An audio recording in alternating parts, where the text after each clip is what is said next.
પ્રધાનમંત્રી નરેન્દ્ર મોદી ફ્રાન્સ અને સ્લોવાકિયાના પ્રવાસે છે। પીએમ મોદીનું ફ્રાન્સના નીસમાં ભવ્ય સ્વાગત કરવામાં આવ્યું છે।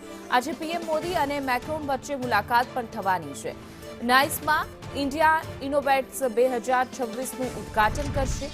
500થી પણ વધુ વૈશ્વિક રોકાણકારો ભાગ લેશે। તો કાર્યક્રમ ડીપ ટેક ઇનોવેશનના ક્ષેત્રો પર કેન્દ્રિત છે। પ્રધાનમંત્રી મોદી ફ્રાન્સ પહોંચ્યા છે, જ્યાં ફ્રાન્સના નીસ શહેરમાં પ્રધાનમંત્રી નરેન્દ્ર મોદી પહોંચ્યા। પીએમ મોદી આજથી 5 દિવસ ફ્રાન્સના પ્રવાસે છે। પીએમ મોદી G7 સમિટમાં ભાગ પણ લેશે। અનેક મહત્વપૂર્ણ કરાર થવાની પણ અપેક્ષા સેવવામાં આવી રહી છે।